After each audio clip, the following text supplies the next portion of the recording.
Então, pessoal, agora a gente vai ver um pouco sobre, de novo, lembrando que são algumas ideias principais, né? Mas a gente vai falar um pouco sobre a ética, então, para Aristóteles, né? Então, é importante a gente ter em mente novamente aquilo que a gente já viu no semestre passado, né? Que para Aristóteles, né, o homem é potência, né? E que através, então, também da educação vai se tornar ato, né? Então, é como se o homem fosse atividade, tivesse nesse movimento entre potência e ato, né? E qual a finalidade, então, desse processo, dessa atividade, né, de passagem da potência ao ato? Bom, a finalidade, né, o telos, que se almeja, é a felicidade, a eudaimonia, né? Então, e nesse sentido é importante ter claro novamente, né, que felicidade aqui não é um estado de espírito, não é um sentimento, enfim, né? É importante esclarecer esses conceitos. Talvez seja necessário, muitas vezes, né, a gente retomar, daqui a pouco até buscar num dicionário de filosofia, se tiver dificuldade, né, para estar compreendendo o sentido desses termos, desses conceitos para os filósofos, tá? Então, a vida se realiza, segundo Aristóteles, mediante a aquisição de certos hábitos, né, que são as virtudes, né? Então, nesse sentido, de novo, como nós vimos no semestre passado, a importância, né, da educação aí também para a ética, né? Porque Aristóteles acredita que a gente aprende por imitação, né? E nesse caso, como que se aprende a ser ético, a ser virtuoso? Bom, imitando, né, o homem virtuoso, ou seja, o Frônimos, né? Então a gente tem o homem virtuoso como modelo, né? E uma educação ética, então a educação para a ética, as crianças, né, os jovens teriam que imitar, né, os hábitos do homem virtuoso, do Frônimos, né? Então, para Aristóteles, né, a gente tem dois tipos de virtudes, né? As virtudes intelectuais ou dianoéticas, né, que são aquelas que operam na parte racional do homem, né, na razão, e as virtudes práticas ou éticas, né, que operam naquilo que há nele de irracional, né? Ou seja, as paixões e os apetites, né? Essas virtudes práticas, né, éticas, elas vão canalizar, né, as paixões e os apetites racionalmente, ou seja, vão orientar essas, vamos dizer assim, essas coisas irracionais que o ser humano tem. Tá? Bom, como referência, né, se entre as obras, né, de Platão, a referência para a ética, uma das referências é a República, né, para a ética e para a política.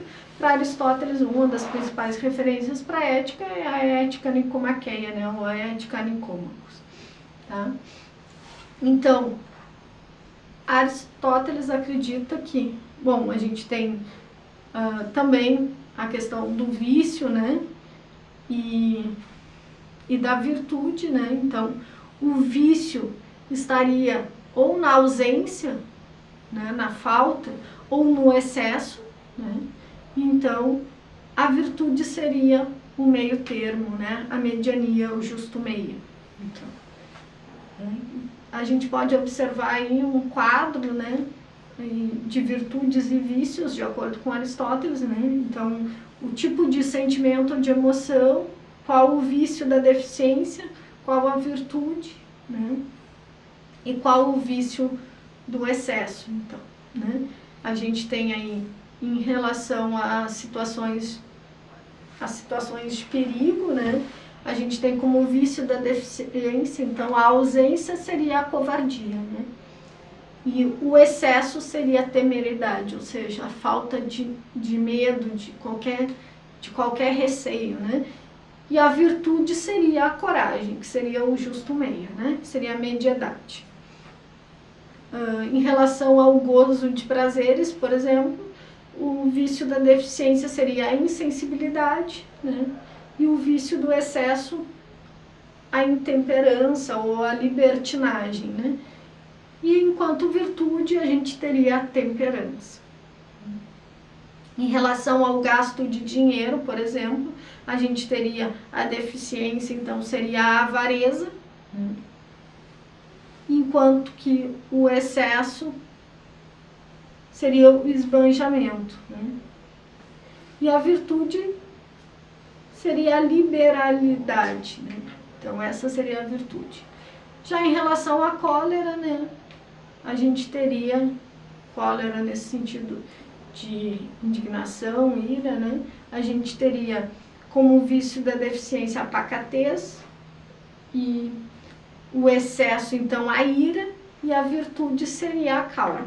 Em relação à cordialidade ou ao afeto, né, a gente teria a deficiência, então, né, a falta de cordialidade e de afeto seria, o vício seria a grosseria. Tem muita gente com esse vício por aí, né?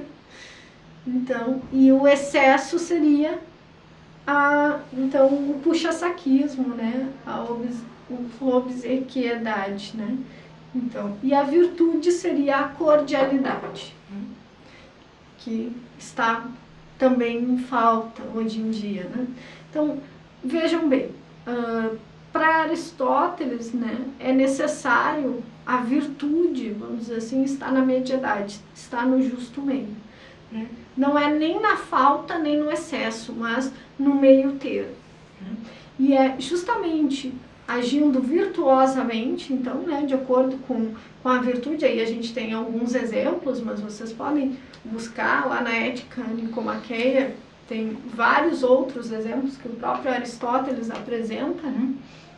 Então, o homem virtuoso, aquele que busca a felicidade, né, ele teria que agir, né, habitualmente, ou seja, praticando essas virtudes, né, cotidianamente.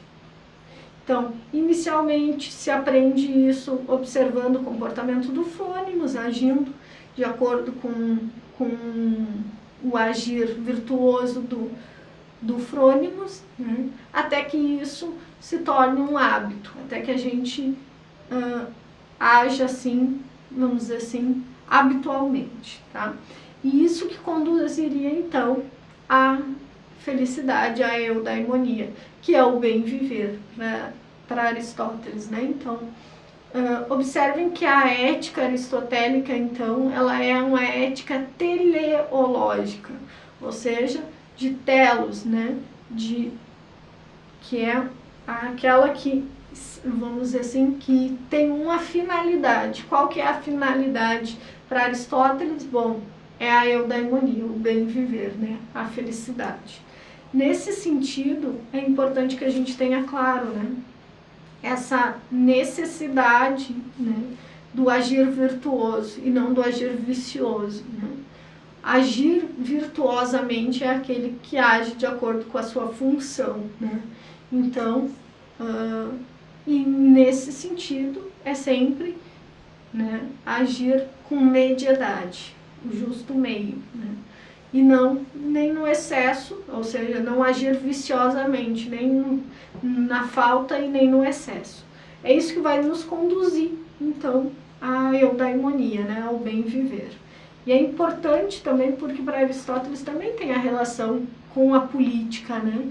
Se vocês lerem o texto Ética e Política do Aristóteles, que, se eu não me engano, está no volume do Aristóteles da coleção Os Pensadores, vocês vão ver a relação muito forte com o agir do cidadão, né? Se o homem virtuoso, né, ele pode chegar à questão da eudaimonia, né, ainda, e se isso é bom, né, ainda, melhor ainda, né, é a questão do coletivo, né, de agir enquanto cidadão em busca da eudaimonia, da felicidade, da polis, né? Então aqui ainda a gente tem presente essa ideia também de polis, cidade, estado, e uma preocupação com o agir, né, do cidadão e do cidadão virtuoso, né? Então, mas lembrando que para Aristóteles tem também aquela classificação daqueles que são e os que não são cidadãos, tá? Bom, então, para Aristóteles, né, o homem bom, né, o sábio, o frônimos, deve ser também um bom cidadão, né? É importante que a gente tenha claro aí essa relação, né, do homem bom, sábio, do frônimos com o bom cidadão. É importante. E lembrando que tem toda aquela classificação, né, que os estrangeiros, né, os escravos, os artesãos não eram considerados cidadãos, as mulheres também não, para Aristóteles também, né? Então, isso é importante para que a gente tenha claro. Agora vamos verificar algumas questões relacionadas à ética e à política, né? Para que a gente possa ter claro essa relação para Aristóteles. Então, a gente vai observar algumas questões e assistir um pequeno vídeo, e depois, então, a gente passa as leituras, então, dos textos complementares para aprofundamento, para poder dar andamento, então, nas nossas discussões. Lembrando sempre que uma principal referência é a nossa apostila da disciplina, que está lá disponível, né, para que vocês possam também estar compreendendo melhor as questões, além das leituras dos textos complementares, né, e os vídeos que a gente disponibiliza tentando auxiliar na compreensão, tá bem? Um abraço.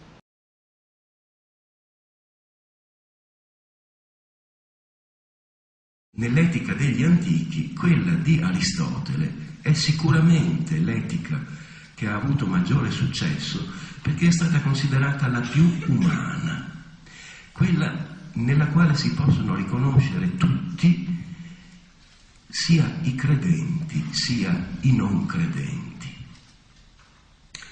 E allora vediamo qual è il punto di partenza di questo discorso. Allora, Aristotele nelle prime battute, nelle prime righe dell'Etica Nicomachea lo dice subito, e cioè egli dice: tutte le azioni umane sono rivolte ad un fine.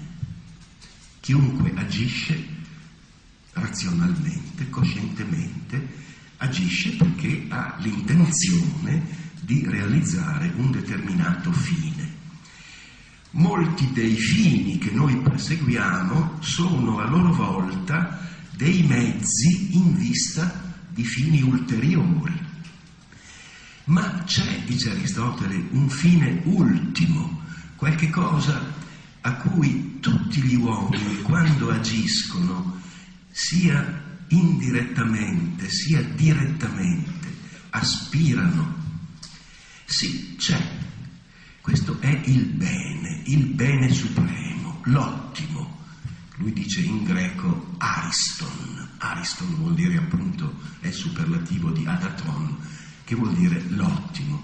E che cos'è questo bene supremo, questo ottimo a cui tutti aspirano nelle proprie azioni? La felicità. Quindi l'etica è la disciplina filosofica che riflette su come sia possibile agli uomini realizzare la felicità. Questa tesi, questa posizione, per i filosofi medievali e moderni appare scandalosa. Invece per i greci no. In questo i greci, non solo Aristotele, ma anche Socrate, anche Platone, anche gli stoici, anche gli epicurei, tutti i greci erano d'accordo che il fine ultimo dell'uomo è la felicità. Perché se l'uomo non aspira ad una qualche felicità, che motivazione può avere nel compiere certe azioni?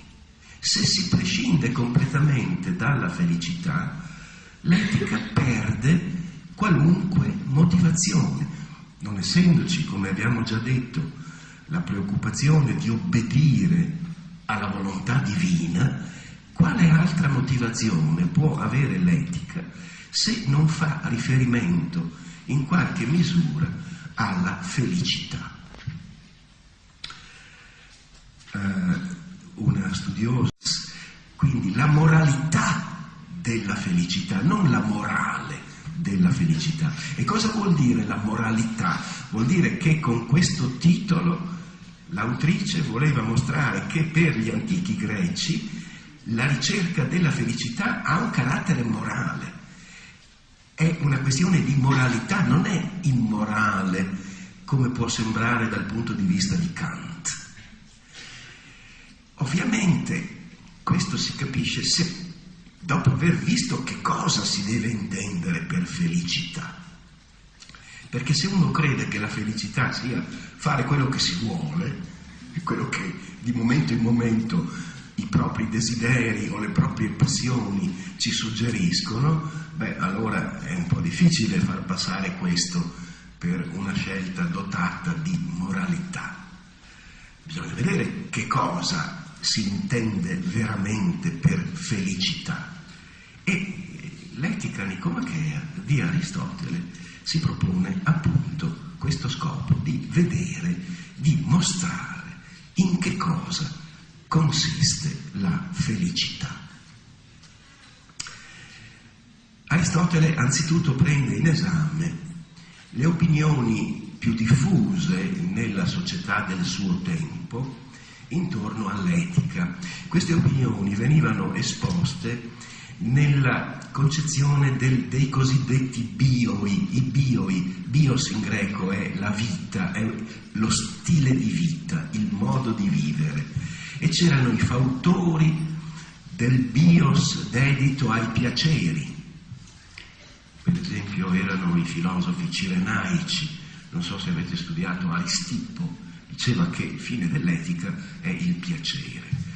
Poi c'erano i fautori del bios politikos, cioè della vita dedita alla carriera politica e quindi alla ricerca degli onori, alla ricerca del potere. Poi c'erano i fautori del bios theoretikos, che poi sarà interpretato come vita contemplativa, cioè la vita dedita alla ricerca della verità. E Aristotele discute queste diverse opinioni, rilevando però che nessuna di esse ha chiarito in maniera soddisfacente, con argomenti adeguati, che cos'è la felicità. E allora come fa Aristotele? Prendiamo per esempio il primo libro, l'Etica Nicomachea comprende 10 libri, solo nell'ultimo, nel 10° si dice finalmente che cos'è la felicità, ma la ricerca comincia già nel primo libro e comincia attraverso l'introduzione di un concetto che si rivela molto importante per l'etica. Io qui purtroppo devo usare qualche parola greca perché Aristotele scrive in greco, ma poi cercheremo anche di tradurla in italiano. È il concetto di ergon, che vuol dire compito, funzione, anche opera. E Aristotele dice: ciascun tipo di uomo ha un suo ergon, una sua funzione, un suo compito. Per esempio, lo scultore ha come suo ergon, come sua funzione, fare delle statue. L'architetto ha come sua funzione costruire delle case o dei templi. Il suonatore di flauto, questi sono gli esempi che fa Aristotele, ha come sua funzione quella di suonare il flauto. Allora si domanda Aristotele, come i tipi particolari di uomo hanno ciascuno una sua funzione, un suo ergon, forse non esiste anche una funzione, un ergon dell'uomo preso nella sua totalità, nel suo complesso, cioè non di un uomo particolare come lo scultore, l'architetto, il suonatore di flauto, ma dell'uomo tout court, dell'uomo e basta. Qual è la funzione dell'uomo? dice la funzione dell'uomo è di realizzare, di esercitare le capacità, le potenzialità di cui è dotato. L'uomo, come tutti gli esseri viventi, possiede un insieme di capacità, di disposizioni. Alcune le ha in comune con tutti gli altri esseri viventi, con le piante e con gli animali, per esempio respirare, nutrirsi, riprodursi. Con gli animali ha in comune la sensibilità, il movimento, ma poi ci sono delle capacità, delle disposizioni che sono proprie dell'uomo, che sono peculiari dell'uomo e che altri animali non hanno. E queste si compendiano nella parola logos. Logos vuol dire anzitutto parola, linguaggio. L'uomo è l'unico animale dotato di parola. Per questo poi Aristotele dirà che è per natura un animale politico, perché per mezzo della parola può discutere con gli altri su che cosa è bene e che cosa è male, che cosa è giusto e che cosa non è giusto, e queste sono le attività proprie della polis. Ma logos non vuol dire solo parola, vuol dire anche ragione, vuol dire anche pensiero. E quindi la capacità peculiare dell'uomo consisterà nell'esercitare il logos e tutto ciò che è connesso al logos. E qui Aristotele introduce il concetto di virtù.